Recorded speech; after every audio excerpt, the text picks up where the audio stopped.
Well, hello again. We want to say thank you for taking time to watch our video and to check out the blog and read our posts and just interacting with us in this medium. We're so grateful for your time and just all of you who have left comments and interacted with us. We just say thank you so much. We're here. Selena and I love that you do our coffee thing, so we're here having coffee with you this morning or this afternoon, whatever time you're watching this. Just go ahead and set it up. And yeah, we just want to talk about our coffee time this morning. We got some new camera gear, so you're here on what we call our coffee porch. And so every morning, Selena and I, whoever gets up first, goes in, makes a pot of coffee, and the other one meets. We meet each other out here and take, I don't know, I mean, sometimes we take as much time as we can. Each day is different, as you know, with your life, but we take time to sit with each other, and that's just something we wanted to share and to talk about, is about just carving out time as a couple to be with one another. And if you're single, do you have somebody that you can carve time out with? Because we all need a valued relationship that is important to us, that speaks life into us, that we can share the things of God with, that we can, as Selena says all the time, we can be intentional with, to communicate what's going on in our hearts and what God is saying to us, because God did build us and wire us to have relationship. But as a married couple, Selena and I every morning come out here and have coffee together, talk with one another, talk about what God's doing, what He's saying, how that's going, you know. And I do all the talking on these things. So Selena, what do you want to say on that? I also noticed that if I am able to talk to him about the future plans of the day and the week, then I can execute better at home. Yeah. Because I'm a stay-at-home mom, and so I can execute things better at home. And this is like our headquarters meeting, and then I can take care of whatever I need to take care of here. That's right. We also talk about where our kids' hearts are at.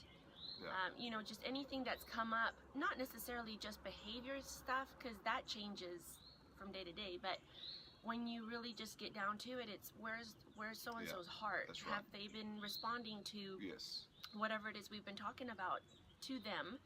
And sometimes we pray for our kids, sometimes we just discuss what's been going on, even with other relationships. Yeah.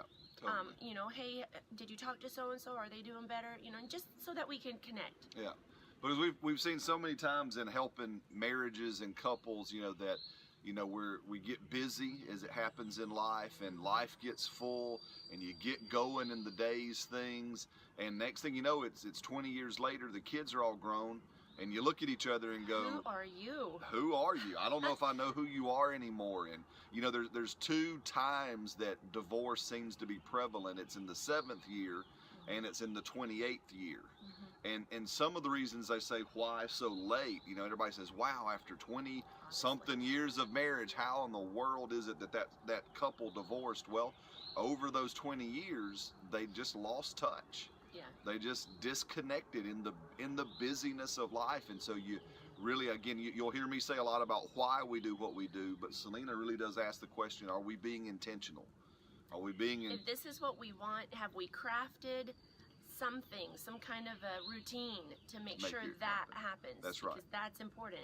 Because, you know, success in life really is built upon the daily habits. The small things. You know, I haven't gotten it yet. Maybe she'll give me some book money. I don't know. But there's a new book out by Andy Andrews called Why the Little Things Matter. It's called Little Things. You know, because at one time there was a book written, you know, don't sweat the small stuff, and it's all small stuff.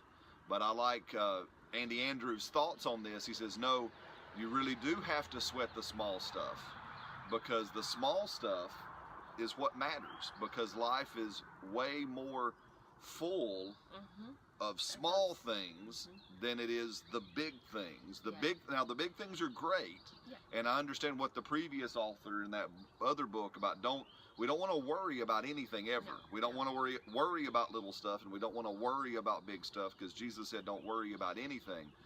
But we really do need to think about, wow, my life is way more fuller. I know it's good Alabama English for you. That I'm cringing. my life is fuller with small things than it is big things. Small moments are way more daily, They seem mundane. and they seem But mundane. those are the ones that add up. Oh, I remember. Having kids, you get to watch a lot of cartoon movies, and so Yes. how many of you out there, with a show of hands, you watched the movie Up? Oh, yeah. It's And a favorite. it's a favorite of our kids to watch Up with, what was the little chubby kid's name? Was Russell, right? Yeah, Russell. And so there's Russell, and there's our garbage truck coming. So anyway, Russell is there with Mr. Peterson, and they are talking about just things in life and this big trip that they're on. And Russell remembers sitting at the curbside of the local ice cream shop and counting blue cars and red cars. Right. And he goes, man, that's what matters most. Yeah. And it really is, here they are on this big grand trip, Yes. but it really is lifetime. of a lifetime, but it really is sitting at the local ice cream shop counting cars that matters. We always jokingly talk about, we go out there and spend all this money on Christmas and the kids play with the box. Or all this stuff, or you take your kids. We have some friends who just this last year went to Disney World with their kids. Yeah. And they made this big trip to go, thought it would be this, Magic Kingdom moment, and the kids talked about how awesome the pool was at the campground. Yeah. And riding their bikes at the campground, and Yeah. that's what they enjoyed, and Yeah. and it really is. But I love that perspective from children, because they're really teaching us that even though how awesome it is to have the big epic moments of life, but really what makes life rich is the intentional little moments that come every day, and do we take time To savor them. to savor those To notice them. and to be intentional in them. So that's what we just want to encourage you with, as we just got up this morning and wanted to try out our new toys with you, and just kind of just sit here and say, take time every day, to be with your spouse, to talk about the things of God. Take time every day to be with your children, even if it's just a moment. I mean, again, even if you think, man, that was just a minute or two, man, it's those little things. It's filling life with those small little pebbles of success that at the end of it, you really look back and go, man, my life is full. And full of good stuff and full of great things. So we're going to let you go there. Again, thanks for having coffee with us. I want to say thanks for doing all the work you do. She does so much of the work here on this page, and I don't want to not ever acknowledge that with her. She does just a great job. So we look forward to talking to you again.